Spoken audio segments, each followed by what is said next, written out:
What's up, guys? Jake Round will come back at you with another video, and today we're back. We're going to look at Daniel Jeremiah's top 50 2022 NFL draft prospects today.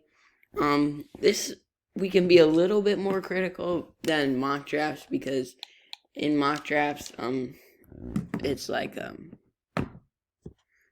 it's you're predicting what's going to happen, and in prospect rankings, it's your actual opinions on the players. So yeah, let's hop into this. Aiden Hutchinson is the number one overall prospect. I think it potentially could be. Watching Aiden Hutchinson, he just dominates everywhere and everything. He just gets through the line, and you're just done for if you see him. Ikem Ekwonu is his number 2 prospect. I still think Evan Neal's the number 1 overall tackle prospect. DJ really likes him. Ikem Ekwonu, I don't hate it, I guess, but I do think Evan Neal is a better tackle prospect, and Evan Neal is going the third best prospect in this scenario. But he could potentially be the player that actually does go number 1 overall. We got Kyle Hamilton at number 4. Just a do-it-all safety. He can do everything. He's 6'4" at safety and very, very fast. Very, very smart. He just does it all. Ahmad Gardner is at 5.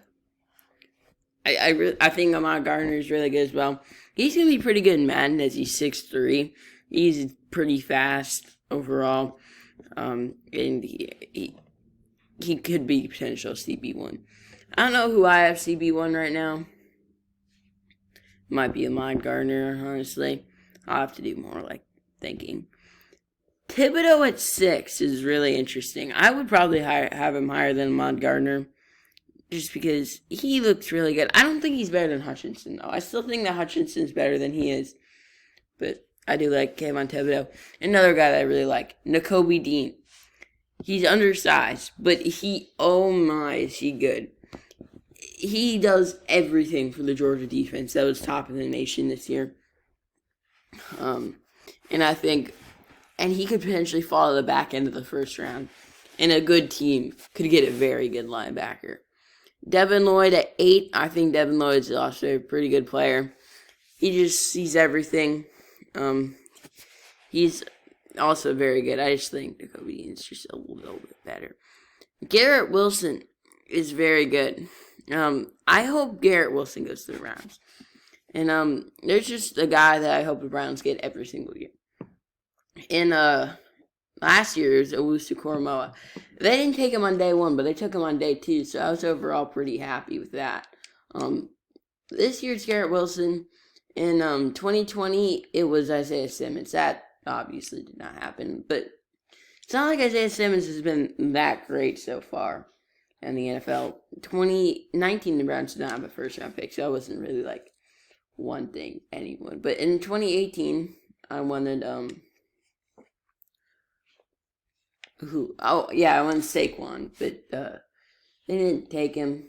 But they took Baker Mayfield. Can't say I didn't wish for Josh Allen or Lamar right now, but whoever comes to Browns at quarterback was going to be bad anyway, so is what it is, I guess. But overall, I think Garrett Wilson's a very good player. Drake London at 10.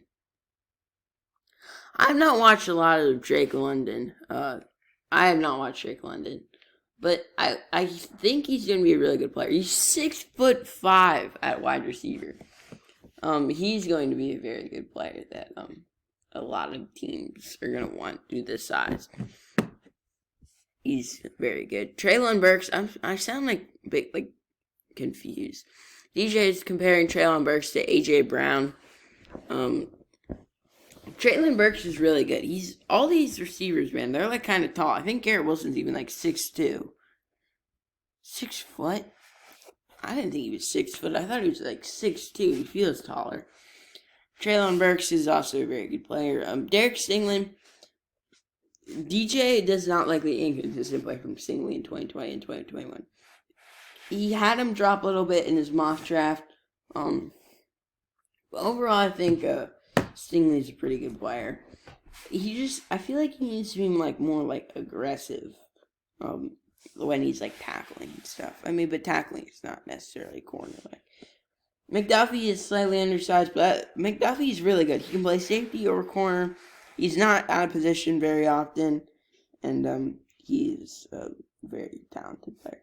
George Karlaftis, he's a guy that doesn't have all the potential in the world, but he is a very good player still. I really like George Karlaftis. We got Trayvon Walker. I've not watched Trayvon Walker, but I hear he's very good. Jordan Davis is a guy that he's not going to be a pass rusher for you, not by any means, but he is a very, very good player. As he he doesn't get the pass rush, but he's just clogging up the middle.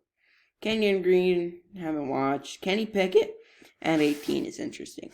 He is the top quarterback in the class, but I don't know if you put him at 18. By the way, Tyler Linderbaum should be a top 10 talent. Linderbaum is so good. He's just a center, so he's not going to go very high, but he is still a very good player. That does not mean that he should be at 19 on these rankings, but Pickett at 18. None of these quarterbacks are all that talented, and I feel like maybe you don't even put a quarterback in your top 50. That's just quarterback, but that's my opinion on that. Linderbaum at 19. We already talked about Jermaine Johnson. I haven't watched, but I think that he could potentially go first round as well. Being above David Ojabo is a bit interesting. I think David Ojabo is really good. I think David Ojabo is going to go top 10, even, which is going to be, I don't know. Kyler Gordon, he and Trent McDuffie are teammates at Washington, but I haven't watched him yet. I was watching McDuffie. Daxton Hill's a very versatile player. I watched the Wisconsin game. He is very, very good. He just flies all over the field. It is absolutely crazy what Daxton Hill can do. The Wisconsin game, that Michigan D just destroyed everything that Wisconsin even tried to do. Arnold, I don't even know how to say his name, but I'm not familiar with him. Trevor Penning, smaller school guy, he's really good. But I want to talk about Bernard Raymond really quick after this. Chris Olave is very good.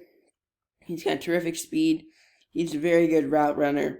And he's definitely going to go first round. Same with Jahan Dotson. He's very fast.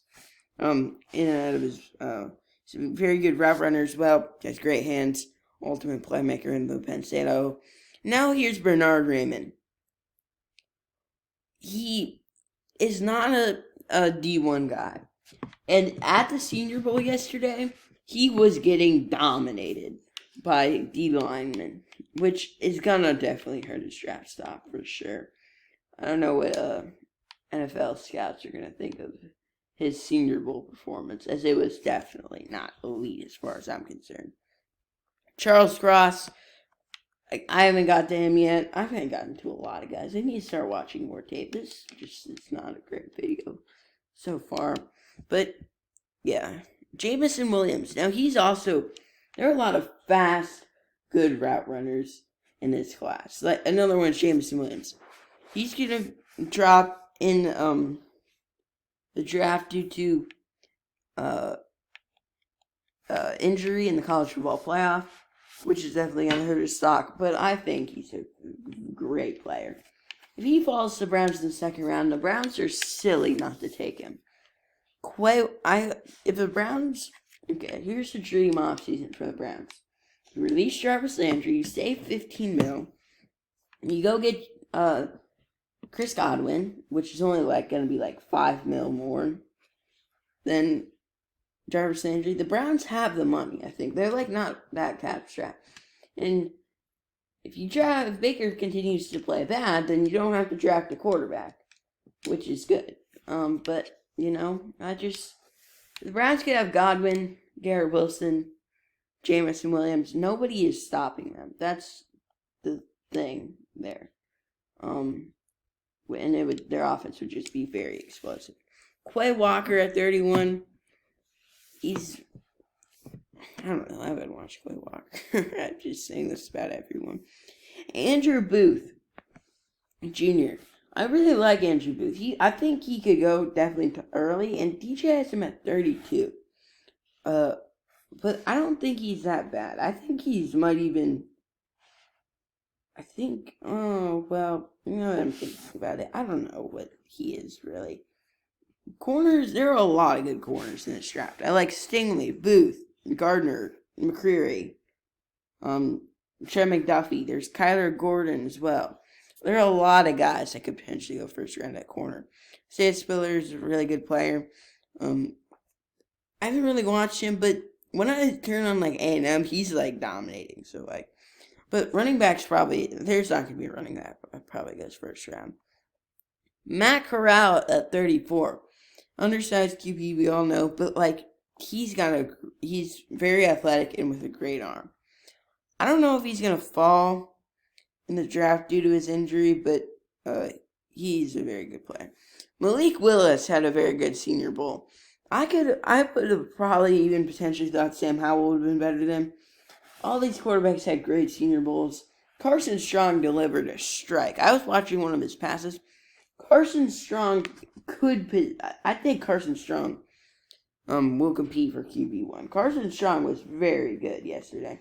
As was Malik Willis. Sam Howell and Ritter played okay. They're probably 5 and 6 QBs. Malik Willis and Carson Strong are 3 and 4. Pickett and Matt Corral are probably QBs 1 and 2. I gotta get through this though. Fidarian Mathis, just a big clogger in the middle. Devontae Wyatt, same for the Georgia D, but could potentially be overlooked at times due to Jordan Davis. Breece Hall was very good for Iowa State. He was the Iowa State's offense. They didn't have much of an offense, honestly. Christian Harris at 40. I thought Christian Harris was supposed to go round 1 at the beginning of the year. Had like about a medium year, so he's going to probably go round 2. Daniel Faalele. I forgot who it was, but someone at the Senior Bowl yesterday pushed him backwards. He weighs like 400 pounds. So, he's massive, but like, I don't know. He got just destroyed by edge rushers that are smaller than him. Trey Mcbride is probably going to be tight end 1 in this class. I watched a little bit of him at the Senior Bowl yesterday. He was very good. He's probably going to end up being tight end 1. Jaylen Tolbert, I don't really know. I think he's tall and quick. Then probably good route runner like every receiver in this class. DJ's comparing him to Gabriel Davis here. DeMarvin Leal at 44. I don't think DeMarvin Leal is all that bad, but he just doesn't play like that big. He has flexibility in a lot of positions, though. Now, here's the guy that I think DJ ranked too low. Roger Mccreary, I think, is very good. He's not the fastest guy in the world, but he shuts down the corners. He doesn't have the elite speed that DJ wants to see. He's not going to be good in Madden, but I think he's a very good player. Say likely, I don't even know who that is, honestly. Kyrie Elam I didn't get to yet. Max Mitchell, I was unaware of. But same with Logan Hall. And Louis Cine, I have not gotten to. He's was a versatile player for the Georgia defense.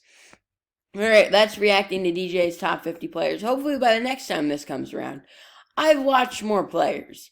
So yeah, stay tuned for the next video. And yeah, we'll see you guys in the next video.